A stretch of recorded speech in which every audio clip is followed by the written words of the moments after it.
ससंजमो तवो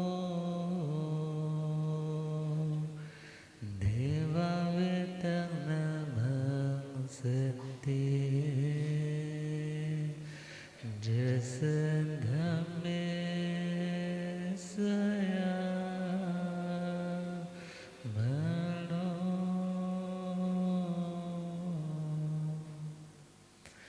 जे हाथ जोड़ गोरानो मेरे वंदना जे जोड़ गोरानो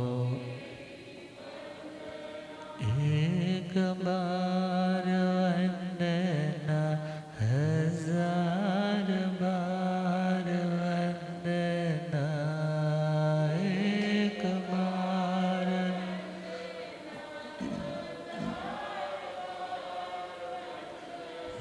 लाख बार वंदना करोड़ बार वंदना लाख बार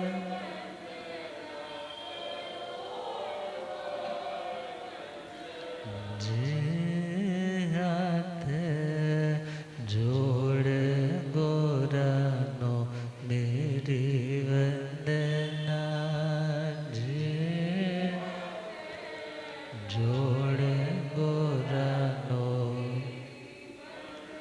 डगमग डोले नैया मेरे डगमग डोले मुझको है सतगुरु तेरे मुझको होठ है जे आसा भसागर पार लंघना जे भसागर पार जे हाथ जोड़ गोरानो मेरी वंदना जे जोड़ गोरानो अनंत अनंत शांति के निकेतन शासनपति श्रवण भगवान महावीर स्वामी के पावन चरण अरविंदों में हार्दिक भावना वंदन नमन। मेरे अंधेरे जीवन को रोशनी प्रदान करने वाले परम उपकारी आगम ज्ञान के भंडार आगम ज्ञाता आगम पुरुष जिन शास्त्ररत्न हिमाचल केसरी उपाध्याय भगवंत श्रद्धे गुरुदेव श्री जितेंद्र मुनि जी महाराज साहब के पावन चरण कमलों में हार्दिक भावना वंदन नमन। पाठ पर विराजमान तपस्विरतन श्री प्रभु मुनि जी महाराज साहब के चरणों में भावना वंदन। धर्म सभा में उपस्थित धर्मानुरागियों सुशीलवती माताओं एवं बहनों, असीम पुण्य से भाग्य से आप सबको संतों का समागम और वीतरागवाणी श्रवण करने का सुअवसर प्राप्त हो रहा है। श्रवण कर रहे हैं नौ मुथुणों के पाठ का मंगलमय विवेचन। सम्यक पराक्रम 29वां अध्याय श्रीमद् उत्तराधर्य सूत्र का, और उसी के प्रसंग में 73 बोलों में से हम स्तव स्तुति मंगल के बारे में श्रवण कर रहे हैं। तो नमोथुणम के पाठ में अरिहंत और सिद्ध परमात्मा को वंदन किया गया,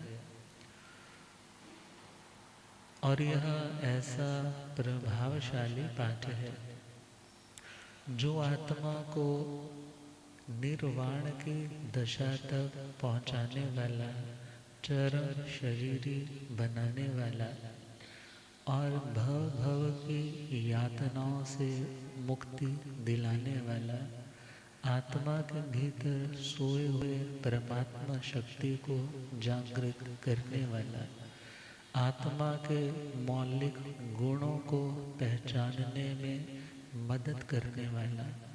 तो उच्चारण और उसका अर्थ, न मोथोणम अरिहंताणम भगवंताणम आयगराणम तिथेराणम स्वयं संबुद्धाणम पुरी सुतमाणम पुरी ससिहाणम पुरी सवर पुंडरियाणम पुरी सवर गंधहथेणम लोगोत्तमाणम लोगनाहाणम लोगहियाणम लोपैवाणम लोपज्जोयगराणम अभय दयाणम चको दयाणम मग्ग दयाणम शरण दयाणम जीव दयाणम।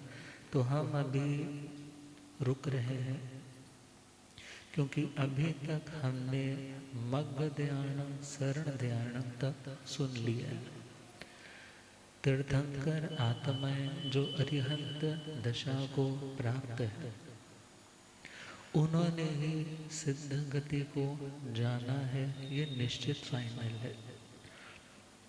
तो अगला उनका विशेषण, ये सारे के सारे शब्द न मोथोणम के साथ अटैच होंगे, जुड़ेंगे।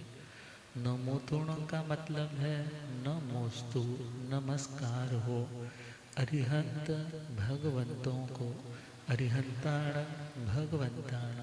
और वे अरिहंत भगवंत कैसे हैं? तो अगला विशेषण दिया जीव दयाण। क्या देने वाले? जीव दयाण अर्थात जीवन देने वाले।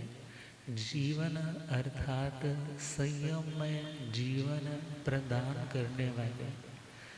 असंयम में व्यक्ति ने अनंत जिंदगानी बिताई है मगर आत्मा का कल्याण नहीं हो पाया। सच्चा जीवन कौन सा है? जिस जीवन में आकर के आत्मा अपने लक्ष्य तक पहुंचने की साधना, आराधना, प्रैक्टिस, अभ्यास करके अपनी मंजिल तक पहुंच पाए।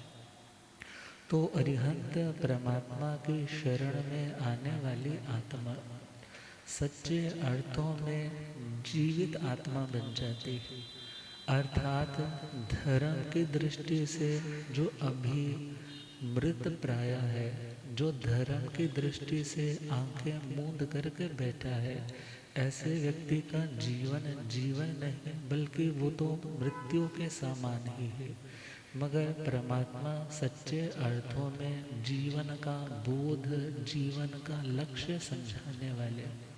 और जीव शब्द का एक मीनिंग जीविका भी दिया है। जीविका का मतलब जीवन के निर्वाह के लिए जो चीज़ें ज़रूरी रहती, आजीविका शब्द बनता है। तो यहाँ जीविका देने वाले अर्थात मोक्ष तक पहुँचने के लिए जिस पूंजी की, जिस संपत्ति की ज़रूरत है, मोक्ष में जाने के लिए ज्ञान की संपत्ति चाहिए, श्रद्धा की संपत्ति चाहिए, आचरण की संपत्ति चाहिए। अर्थात मोक्ष तक पहुंचने के लिए जिन जिन साधनों की आवश्यकता है वो साधन अवेलेबल करवाने वाले को क्या कहा? जीव दयाण। क्या कहा? जीव दयाण। अगला शब्द है बोहि दयाण। बोहि का मतलब है बोधि। बोधि का मतलब बोध। बोध का मतलब समझ। बोध का मतलब समझ। समझ का मतलब क्या सही है, क्या गलत है, इन दोनों को पहचानने की क्षमता, उसका नाम क्या है? बोध। ज्ञान की बुद्धि, दर्शन की बुद्धि और चारित्र की बुद्धि। तो परमात्मा अपने पास आने वालों को क्या देने वाले थे? सम्यक ज्ञान, सम्यक दर्शन और सम्यक चारित्र, अर्थात जो हमारी बुद्धि के कपाट को खोल दे, बुद्धि के दरवाजे जो बंद है उन दरवाज़ों को खोल दे, ऐसा भगवान का संदेश, ऐसा भगवान का ज्ञान। तो भगवान ज्ञान देने वाले, क्या देने वाले? वो ही दयाण। अगला है धम्म दयाण। धम्म दयाण तो उतना याद रखना है आपको पहले, न मोथोणम अरिहंताणम भगवंताणम धम्म दयाण, अर्थात अरिहंत भगवंतों को नमस्कार है जो क्या देने वाले हैं? धर्म देने वाले। क्या देने वाले? धर्म का मतलब जो दुर्गति में गिर रही आत्मा को, बुरी अवस्था में गिर रही आत्मा को पतन के स्थान पे उत्थान की सीढ़ी चढ़ा दे, जो पतित हो रही आत्मा को उठा करके उत्थान की मंजिल तक पहुंचा दे, उस प्रोसेस का, उस प्रोजेक्ट का नाम है धर्म। उसका नाम क्या है? धर्म। तो धर्म तीन तरह का, श्रुत धर्म, चारित्र धर्म, अस्तिकाय धर्म। तो परमात्मा श्रुत धर्म अर्थात व्यक्ति के थॉट प्रोसेस को क्लीन करने के लिए, चिंतन को अच्छा बनाने के लिए जब ज्ञान सुनाते हैं तो उस ज्ञान के माध्यम से उस व्यक्ति के माइंड की प्रोग्रामिंग हो जाती है। यदि कुछ गलत चिंतन आ रहा था, भावों से गिर रहा था, पतित हो रहा था, तो भगवान के धर्म को सुन करके उसकी आत्मा का क्या हो गया? अपलिफ्टिंग, ऊर्ध्वारोहण हो गया। यदि सपोज कोई आत्मा चारित्र प्रैक्टिसेस की दृष्टि से, आचरण की दृष्टि से पतित होने जा रहा था, तो उस पतित हो रही, गिर रही आत्मा को परमात्मा क्या करते? संभाल लेते। और देखे तो संसार के सागर में डूब रही आत्मा को जो उठा करके धर्म की नौका में बिठा करके दूसरे पार तक पहुंचा दे, ऐसा धर्म देने वाले, अहिंसा, संयम और तपमय धर्म का बोध देने वाले, धर्म बताने वाले जो परमात्मा, उन्हें नमस्कार है। धम्म दयाण। अगला विशेषण है धम्म देशयाण, धर्म की देशना देने वाले। धर्म की देशना का मतलब, देशना का मतलब है दिशा निर्देशन देना। दिशा निर्देशन का मतलब इस कार्य को कैसे करना है उसको अच्छे से समझाने वाले, अर्थात धर्म के मार्ग पर चलना है, मंजिल तक पहुंचना है। उस मंजिल तक पहुंचने के लिए कौन सा रास्ता ठीक है उसका निर्देशन करने वाले जो परमात्मा है, उन्हें क्या कहा है? धम्म देशयाण। क्या कहा? धम्म देशयाण, जो धर्म की देशना। देशना का मतलब कथन भी होता है, देशना का मतलब डायरेक्शन देना भी होता है, और देशना का मतलब हम देखें तो किसी भटके हुए व्यक्ति को पुनः सही ट्रैक पर लाने के लिए उसे समझाना भी होता है। तो परमात्मा ने तो कितनों को संभाला है, कितनों को सही ट्रैक पर लाया है। तो ऐसे अनंत अरिहंत सिद्ध भगवंतों को यहाँ उनके उपकारों की दृष्टि से, उनके गुणों की दृष्टि से स्मरण करते हुए उन्हें वंदन किया जा रहा है। धम्म देशयाण न मोथोणम। धम्म देशयाण बोलो, न मोथोणम अर्थात उन्हें नमस्कार है। अगला शब्द है धम्म नायगाण, धर्म के जो नायक है, धर्म के जो नायक है। नायक किसको बोलते हैं? हीरो को। नायक किसको बोलते हैं? निया प्रापणे धातु से नायक शब्द बनता है। नायक का अर्थ क्या रहता है? जो किसी प्रोजेक्ट को, किसी मिशन को बहुत आगे तक लेकर जाता है। जो किसी प्रोजेक्ट को, किसी कार्य को बहुत आगे लेकर के जाए, उसे क्या बोलते हैं? नायक।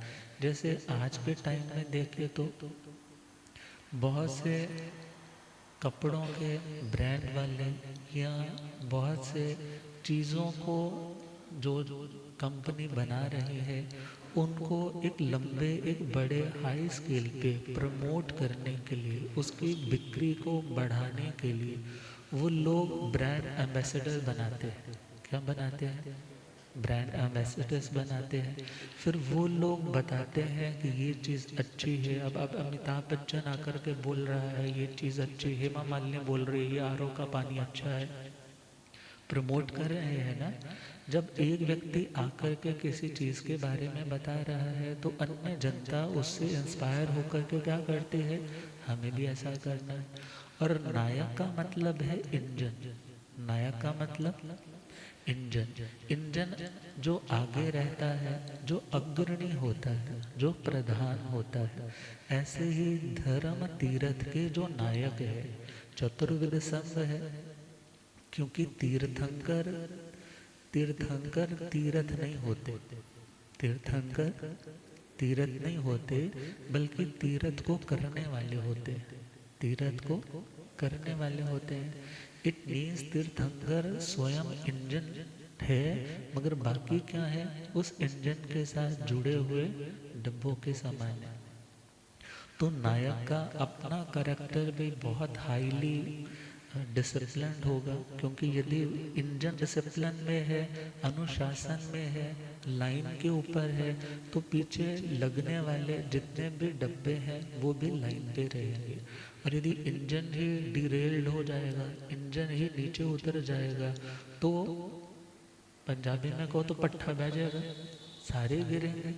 यहाँ समझना है धर्म के नायक, श्रुत धर्म, चारित्र धर्म, इस धर्म को और आगे प्रमोट करने के लिए, इस धर्म को और आगे लेकर जाने के लिए जो स्वयं अपनी मर्यादाओं में रहते हैं और अपने साथ जुड़ने वालों को मोक्ष की ओर लेकर के जाते हैं, जो मंजिल तक लेकर के जाए, उसका नाम है नायक।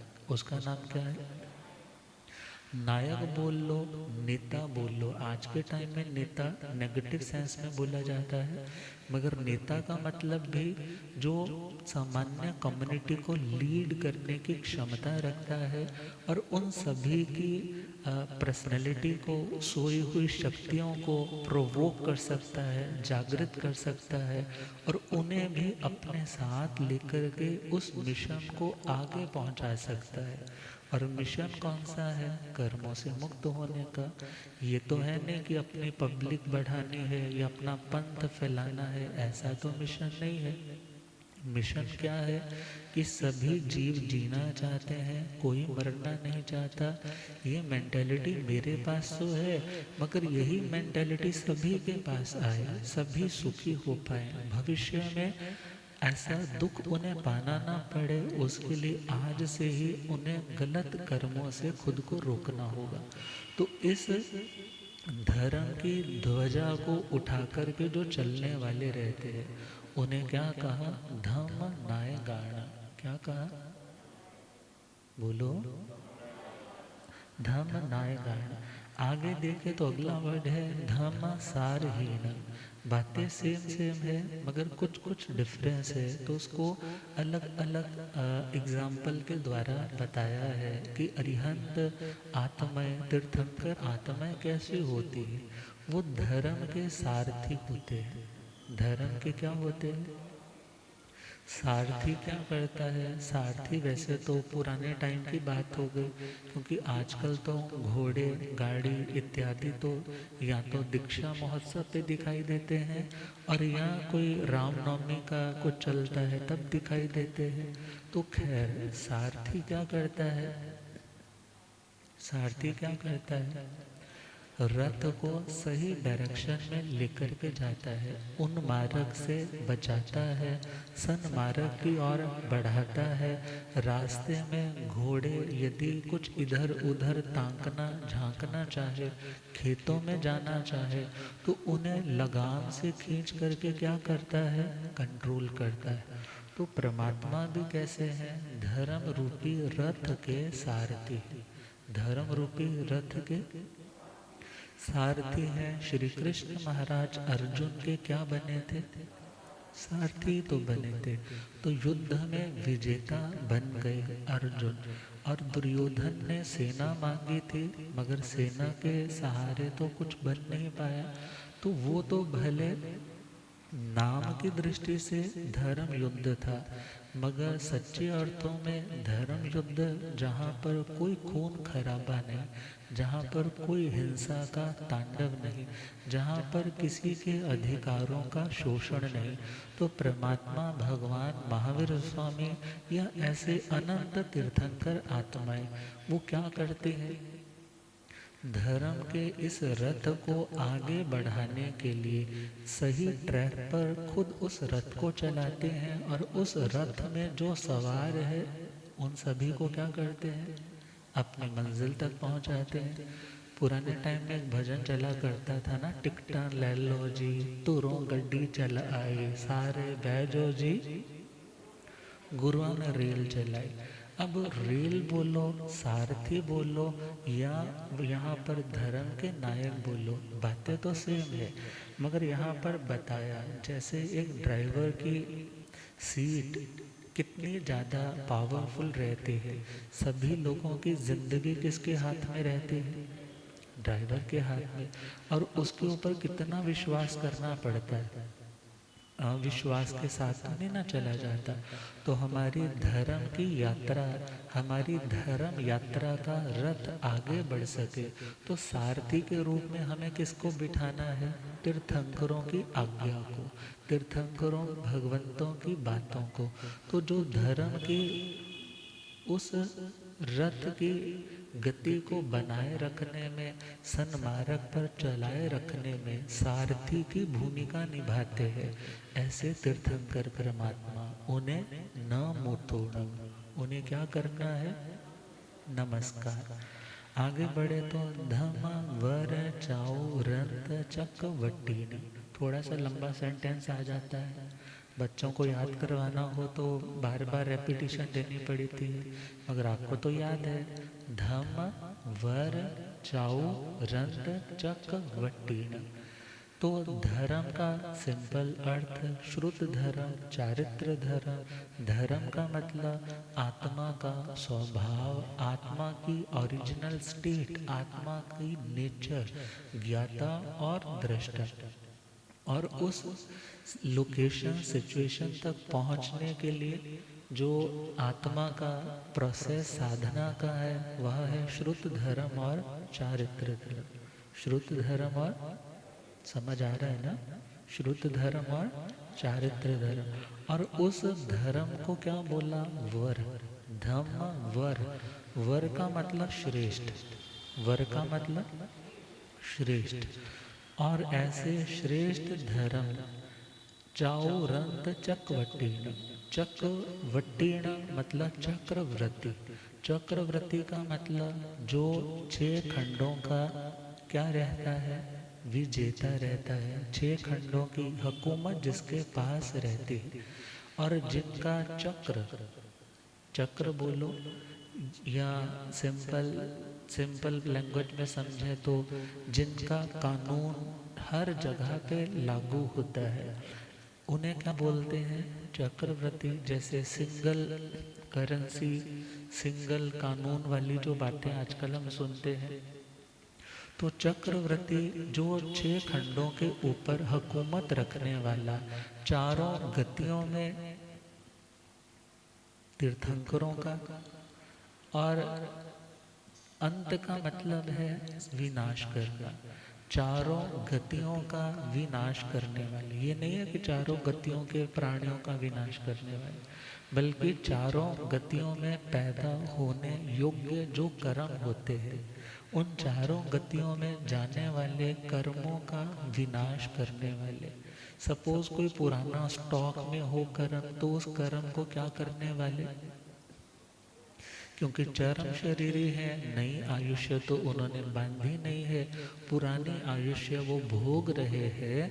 तो जैसे चक्रवर्ती दुनिया में श्रेष्ठ कहलाता है, दुनिया में चारों दिशाओं में किसी भी साइड में चला जाए उसका झंडा ऊंचा रहता है, इसी प्रकार तीर्थंकर परमात्मा भी चार गति अर्थात नरक, त्रियंच, मनुष्य और देव गति, इन चारों गतियों में अंत का एक मतलब प्रधान भी होता है। इन चारों गतियों में सर्व प्रधान महापुरुष होते हैं। दूसरा मीनिंग आएगा कि चारों गतियों में ले जाने वाले, कर्मों का अंत करने वाले चक्रवर्ती के समान महाप्रभावशाली होते।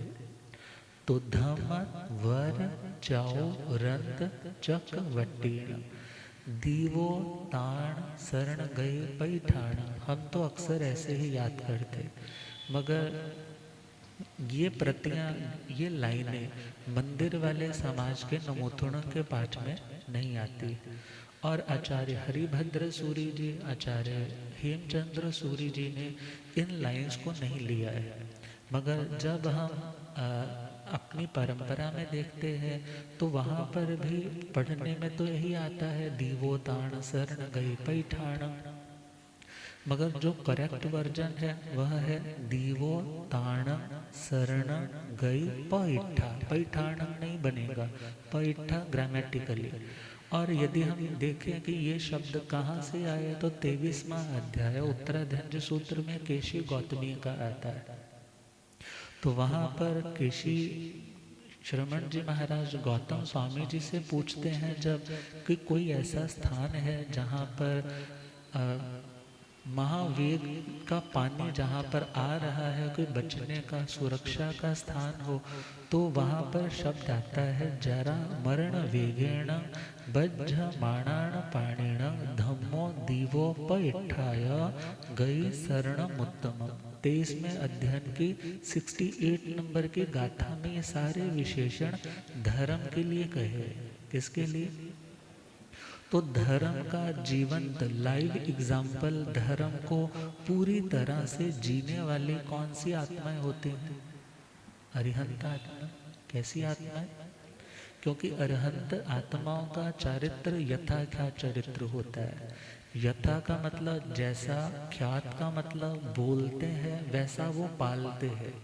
और आज के टाइम में यथा क्या चरित्र नहीं है। दैट्स वाई साधु साध्वी जी महाराज भले कितना उत्तम श्रेष्ठ पालने वाली आत्माएं भी क्यों ना हो, मगर जैसा वो समझाते बताते या शास्त्र के अनुसार कोई चीज की परूपणा करते भी है, मगर वैसा वो टोटली पालन नहीं कर पाते। क्यों नहीं कर पाएंगे? बिकॉज यथा क्या चरित्र मिसिंग है आज के टाइम में।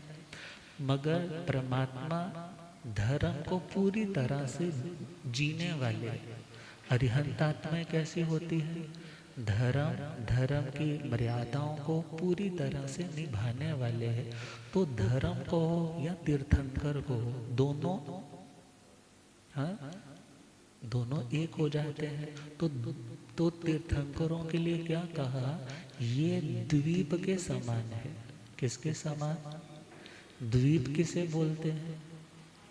जहाँ चारों ओर तो पानी हो और सेंटर में ऐसा कोई टापू बना हो, ऐसा कोई भूमि भाग उठा हुआ हो, उसे क्या कहते हैं? द्वीप कहते हैं। तो तीर्थंकरों को क्या बोला? ये द्वीप है। अर्थात संसार में तो जरा, बुढ़ापा, मृत्यु इत्यादि रोगों का वेग चल रहा है, प्रवाह चल रहा है। कितने इसमें बुलबुलों की तरह उठे, मिट गए।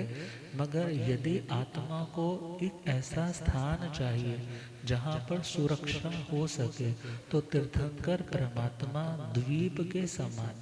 किसके समान? द्वीप के समान। क्यों? क्योंकि वो लोकाग्र तक पहुँचने का रास्ता बताते हैं। कहाँ तक पहुँचने का? लोकाग्र में जन्म और मृत्यु का कोई वेग नहीं पहुँचता। जन्म और मृत्यु का कोई वेग नहीं पहुंचता। या अगला पॉइंट देखे तो जिसे धर्म अच्छे अर्थों में समझ आ जाता है, जो अपने स्वभाव से जुड़ जाता है, फिर उसे जीने और मरने में कोई फर्क नहीं पड़ता, बिकॉज उसे पता है आत्मा का ना जन्म है और ना मरण। तो तीर्थंकर भगवान संसार के दुखों के समुद्र में डूब रही आत्माओं के लिए द्वीप के समान है। अगला वर्ड है ताण, त्राण। त्राण, त्राण का मतलब जो सुरक्षित स्थान दे सके, जो रक्षा कर सके, उसे क्या बोलते हैं? त्राण। तो तीर्थंकर भगवंतों के संदेश, उनकी आज्ञाएं आत्मा को क्या देने वाली है? त्राण, रक्षा देने वाली है। तीसरा शब्द है शरण। शरण का मतलब शरण। शरण का मतलब है आश्रय। शरण का मतलब, त्राण का मतलब है रक्षा, शरण का मतलब है आश्रय। आश्रय का मतलब, आश्रय का मतलब सहारा, ठहरने की जगह, अर्थात परमात्मा के चरणों में आकर के प्रत्येक आत्मा रिलीफ महसूस करती है। अर्थात भगवान तो किसी को ना नहीं करते। गौशाला आया था, उसको भी शरण दे दी। भले पता था ये तो मेरा विरोधी बन जाएगा, मगर फिर भी अपने पास आए हुए को कभी परमात्मा ने ठुकराया? ठुकराया नहीं। तो जो शरण आश्रय देने वाले। अगला शब्द है गई। गई का मतलब गति। गति का मतलब, गति का एक मीनिंग है गुंजाइश, गति का दूसरा मीनिंग है उपाय, गति का तीसरा मीनिंग है आधार भूमि। तो यहाँ पर देखें तो दुखों से मुक्ति का उपाय देने वाले कौन है? तीर्थंकर परमात्मा। तो तीर्थंकर परमात्मा हर आत्मा को बताते हैं कि ये आत्मा कर्मों से मुक्त होने का मार्ग है, उपाय है। यदि दुख है, दुख का कारण है, और यदि सुख है तो सुख का कारण है, और यदि शांति है, अव्याबाद बाधा रहित कोई सुख का स्थान है तो उसका भी कारण है। यदि मोक्ष है तो मोक्ष का कारण है, सम्यक ज्ञान, दर्शन, चारित्र और तप। तो जो हर तरह के ये उपाय दे सके, उन्हें क्या बोला है? गति। क्या बोला है? और सिंपल लैंग्वेज में हम गति का मतलब स्पीड होता है। तो जो धर्म के मार्ग पर बड़े सुस्त आकर बैठे हुए हैं, उन लोगों को एक तरह से झकझोर करके, हिम्मत दे करके, उनको गति देने वाले, प्रगति देने वाले, उनको स्पीडीली अपनी मंजिल तक पहुंचने के लिए इनोवेशन देने वाले, इंस्पिरेशन देने वाले कौन है? तीर्थंकर भगवान। अगला शब्द है पैठा, प्रतिष्ठा। परमात्मा क्या देने वाले हैं? प्रतिष्ठा। प्रतिष्ठा का एक मीनिंग तो ये है, क्या देने वाले? हाँ, रिस्पेक्ट, ऑनर देने वाले। तो प्रतिष्ठा का यदि हम ग्रामेटिकली मीनिंग में चले तो प्रतिष्ठा का मतलब है जहाँ पर जाकर के व्यक्ति स्थिर हो सके।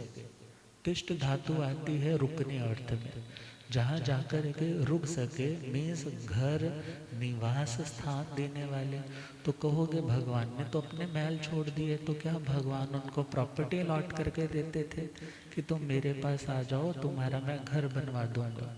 ऐसा कुछ नहीं, क्योंकि भगवान आदिनाथ जी के पास जब उनके 98 बेटे आते हैं और क्या कहते हैं भगवान, वो भरत तो कितना निर्लज्ज बेशरम निकला कि आपने तो सभी को अच्छे से डिवाइड करके सारा कुछ दिया था, मगर वो हमारी भूमि भी हड़पना चाहता है।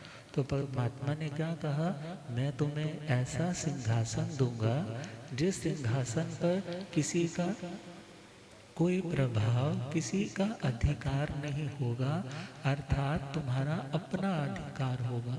और वो सिंहासन कौन सा? मोक्ष का। कौन सा सिंहासन? अर्थात वो अथॉरिटी मिलेगी कि जहाँ पर कोई छीनने वाला नहीं होगा।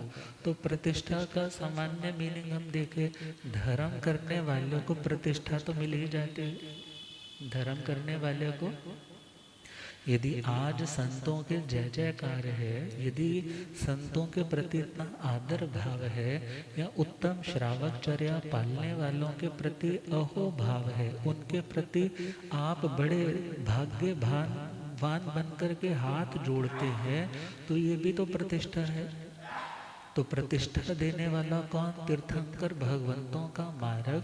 इसलिए भगवान को क्या कहा? प्रतिष्ठा, पैठा। आगे है अपड़ी हय वर नाण दंसण धराण। अब यहाँ पर बताया है परमात्मा की, तीर्थंकरों की एलिजिबिलिटी क्या है, उनकी कैपेसिटी क्या है, उनकी योग्यता क्या है। तो कहा है वो आत्माएं नाण दंसण धराण, ज्ञान और दर्शन को धारण करने वाली। तो फिर नमोद्धुण, नमस्कार है इन आत्माओं को। मगर ये कैसा ज्ञान और दर्शन? क्योंकि आत्मा के दो उपयोग हैं। कितने उपयोग? ज्ञान और दर्शन। ज्ञान का मतलब विशिष्ट जानकारी, दर्शन का मतलब सामान्य जानकारी। तो आत्मा के इन दो उपयोगों के कारण ही पहचाना जाता है कि आत्मा है। उत्थान, बल, कर्म, वीर्य, पुरुषार्थ, पुरुषाकार, पराक्रम, ये चीज़ें यदि हम उठ रहे हैं, बोल रहे हैं, कुछ भी काम कर रहे हैं, तो इट मीन्स आत्मा अभी यहाँ एग्जिस्ट कर रही है। और आत्मा निकल जाए तो आवाज़ देते रहो, शरीर ना तो उठेगा, ना तो उठ करके बैठेगा, ना तो चलेगा। अर्थात जो अपने अस्तित्व को बताने में समर्थ था, वो आत्मा चला गया। तो जीव के दो लक्षण है, ज्ञान और दर्शन। तो ज्ञान और दर्शन में देखें तो यहाँ पर विशेषण दिया है कि वो अप्रतिहत, अपड़ी है मतलब अप्रतिहत। अप्रतिहत का मतलब जिसको कोई रोक ना सके। प्रतिहत का मतलब रोकना, अप्रतिहत का मतलब न रोकना। सपोज यहाँ पर एकदम सभी लाइट्स ऑफ हो जाए, दरवाजे बंद कर दिए जाए, और ऐसे सिचुएशन में कोई व्यक्ति टॉर्च लेकर के रोशनी करे, तो उस रोशनी में क्या कुछ दिखेगा? बोलो, क्या कुछ दिखेगा? जो जो इस हॉल के अंदर अंदर वाला होगा, या बाहर जहाँ शीशे लगे हैं, शीशे के बाहर तक यदि रोशनी जा रही है, बाहर अंधेरा है, तो वो चीज़ें दिख जाएंगी। मगर सपोज आप दीवार पर लाइट मारोगे, तो दीवार को लांग करके दीवार के पार कुछ पड़ा है, वो तो दिखाई नहीं देगा। मगर इनका ज्ञान और दर्शन का उपयोग, उनकी लाइट की कैपेसिटी कितनी है? अप्रतिहत, अर्थात उसको रोकने वाला दुनिया का कोई पदार्थ नहीं है। अर्थात पहाड़ आए, नदियाँ आए, धुंध आए, कोहरा आए, कुछ भी हो, उनकी विजिबिलिटी, उनके ज्ञान की, उनके दर्शन की, उसकी विजिबिलिटी को कोई कम करने वाला, रोकने वाला नहीं है। इसलिए क्या बोला? अपड़ी है, बोलो, वर नाण दंसण धराण। वर का मतलब है श्रेष्ठ। अब श्रेष्ठ ज्ञान कौन सा है? सबसे श्रेष्ठ ज्ञान कौन सा है? वो तो केवल ज्ञान है। सबसे श्रेष्ठ दर्शन कौन सा है? केवल दर्शन। तो सिंपल, केवल ज्ञान और केवल दर्शन, जिनकी गति को रोकने वाला कोई नहीं। मीन्स यदि वो उपयोग अपना लगा रहे हैं, बिकॉज तीर्थंकर भगवान केवल ज्ञानी है, उन्हें हमारी तरह उपयोग लगाना नहीं पड़ता है। सपोज कोई चीज़ खोजनी है तो हम ढूंढते हैं, मगर उन्हें ढूंढना नहीं पड़ता, बल्कि वो तो जस्ट उपयोग तो लगा, मगर सहज लगा। कैसा लगा? सहज का मतलब एक काम होता है जिसमें मेहनत लगती है, एक काम होता है जो बिल्कुल इजीली हो जाता है। तो उनका जो उपयोग है, अर्थात ज्ञान की उस ऊर्जा का प्रयोग है या दर्शन की ऊर्जा का प्रयोग है, वो सहज स्वतः की तरह ही लग जाता है, मगर उपयोग तो है, मगर वो श्रेष्ठ ज्ञान और दर्शन उपयोग से युक्त है और उसकी रोशनी को, स्पीड को कोई रोकने वाला दुनिया का पदार्थ नहीं। वियट छौमाण व्यावृत छदम, अर्थात जिनके छदम, छदम का एक मीनिंग है आवरण, पर्दे, और दूसरा मीनिंग है कपट, छल। समझ आ रहा है? पहला मीनिंग छदम का आवरण, दूसरा मीनिंग कपट, और व्यावृत्त का मतलब है चले गए हैं, हट गए हैं, जिनके छदम। छदम का मतलब आत्मा के ऊपर जो ज्ञान को ढकने वाला कर्म ज्ञानावरणीय था, केवल ज्ञानावरणीय कर्म वो भी हट गया है, केवल दर्शनावरणीय था वो भी हट गया है। अर्थात जिनके ये छदम आवरण हट गए हैं, क्योंकि जिसके ये आवरण रहते हैं उन्हें छदमस्त कहते हैं। उन्हें क्या बोलते हैं? छदमस्त। और जिनके यह छदम आवरण हट जाते हैं उन्हें क्या बोलते हैं? उन्हें केवली बोलते हैं। क्या बोलते हैं? केवली, संपूर्ण ज्ञान के धारक। तो यहाँ पर शब्द है वियट छौमाणं, जिनके छदम आवरण भी हट गए हैं और कपट भी हट गया। क्या हट गया? कपट करना ही क्यों? कपट करेगा कौन? जिसके अंदर कमजोरी होती है। कपट कौन करता है? जिसके अंदर कमजोरी होती है। छुपाता कौन है? जिसको डर होता है। मगर भगवान तो कैसे हैं? पहले वर्ड आया था कि परमात्मा तो अभय दयाणु है, किसी को भय देते नहीं और खुद भयभीत होते नहीं। तो परमात्मा के अंदर किसी भी तरह का कोई ये नहीं है अपनी किसी बात को ढका हुआ है, क्योंकि कपट का पट लेकर के, पट कपड़े को बोलते हैं ना, कपट का पट लेकर के जब अपनी बुराई को छिपाया जाता है उसका नाम है कपट। मगर परमात्मा के अंदर तो कोई ऐसी वीकनेस नहीं, कोई कमी नहीं, कोई संयम में स्खलना नहीं। तो उन्हें कुछ छुपाने की या आजकल कॉमनली वर्ड आते हैं ना कवरिंग करना, तो उन्हें तो कवरिंग करने की जरूरत नहीं है। वो तो बिल्कुल टोटली क्या है? डिस्क्लोज्ड आत्मा। वो तो हर चीज अपने पूर्व जन्मों की, इस जन्म की, कोई पूछ ले आकर के तो वो हर चीज बताने के लिए तैयार है। तो जो हर तरह के कपट से मुक्त है उन्हें क्या बोला? वियट छौमाण। क्या बोला? वियट छौमाण जीर्णाणं जावयाणं। जीर्णाणं का मतलब बहुत से लोग जिन्नाणं बोलते हैं। दिस इज इनकरेक्ट, ये सही नहीं है उच्चारण। सही उच्चारण कौन सा है? जीर्णाणं। मगर इसके साथ और राइमिंग में वर्ड है तिन्नाणं तार्याणं, तो वहां पर तिन्नाणं ही है, यहाँ पर जीर्णाणं है, जिन्नाणं नहीं।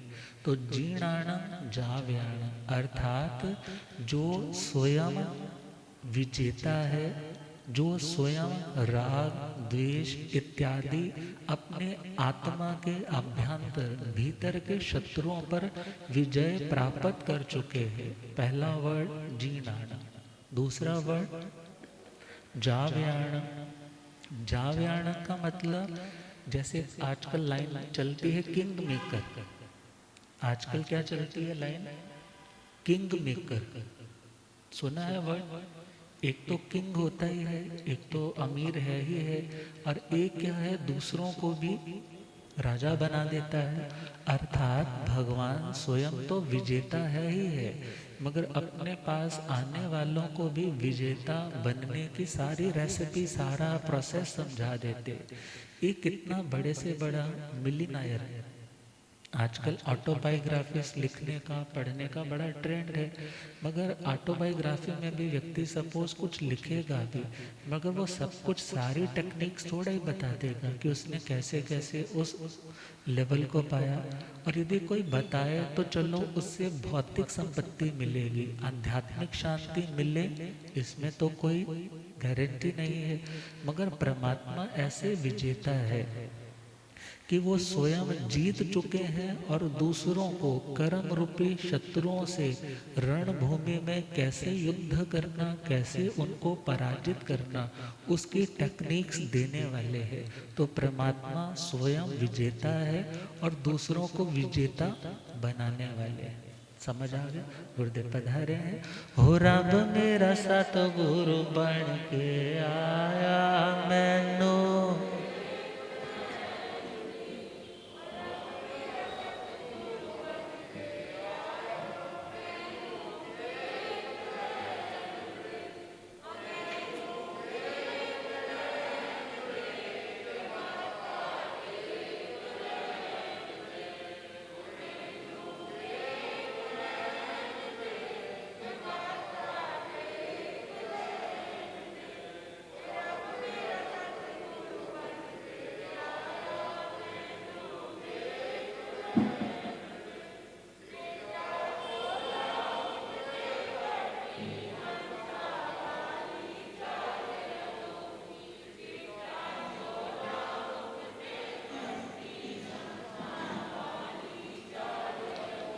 होए थे चुकदाए संसार मैनो, होए थे चुकदाए संसार मैनो,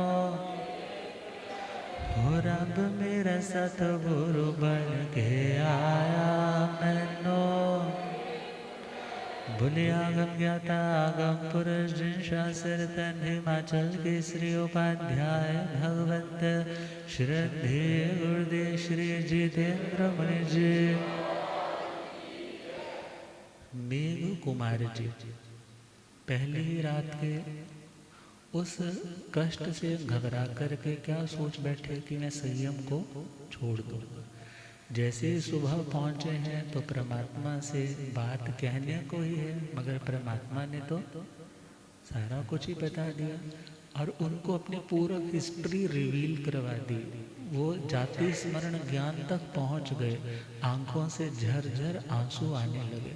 हारने जा रहे थे, मगर हार रही आत्मा को भी क्या बना दिया?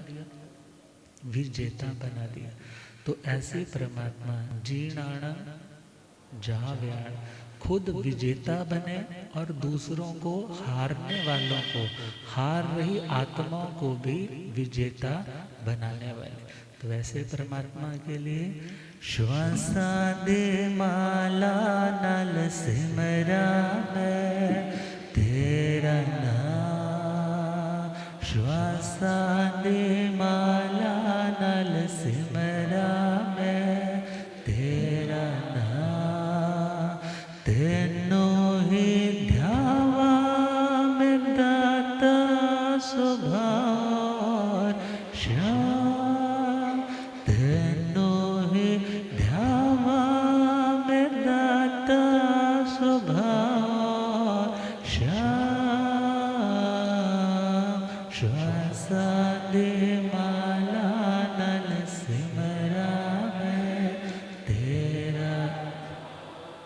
सुनिया रामा न कोई है मेरा, कोई है मेरा, सुनिया रामा न कोई है, बन जे तो साथी न होवे सवेरा, बन जे तो साथी न होवे,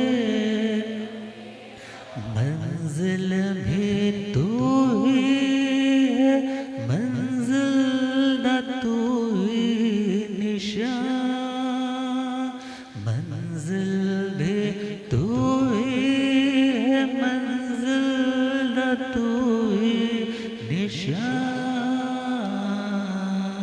श्वासा दे माला नल सिमरा मैं तेरा नाम, श्वासा दे माला नल सिमरा मैं तेरा। सदा पकड़ो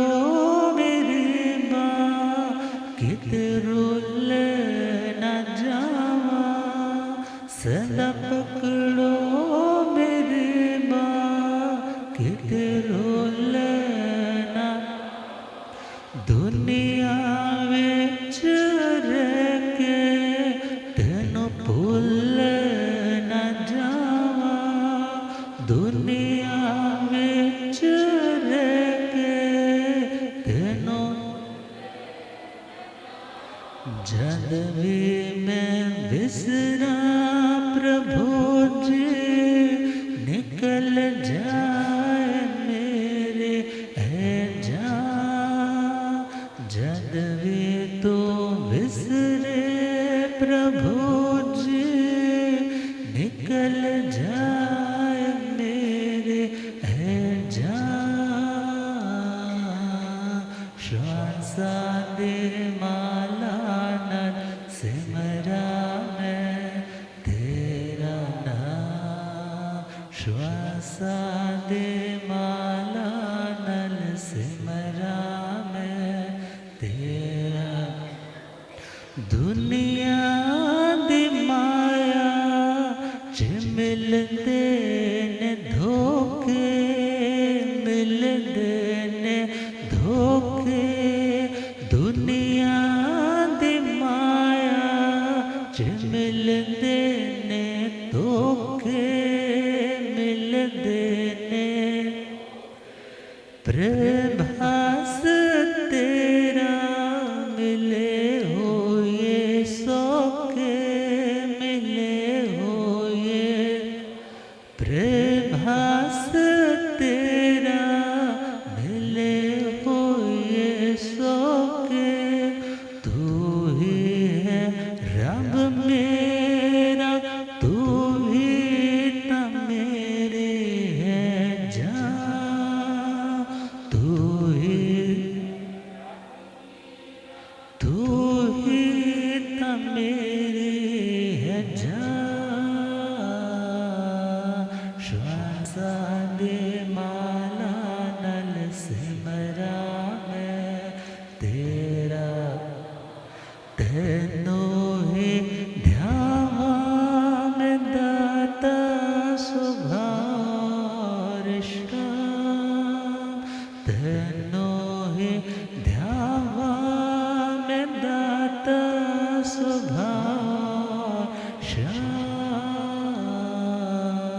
श्वासा दे माला नल सिमरा मैं तेरा नाम। तो नमोथुणं को समझना है, जानना है, एक एक अर्थ पे रुक रुक करके भले एक समय में एक नमोथुणं पाठ करो मगर दिल से करो, भक्ति से करो, कितना लाभ मिलेगा। तो वो लाभ आत्मा के उस चरम निर्वाण तक पहुंचाने वाला बने। हम गुरुदेव कृपा करेंगे।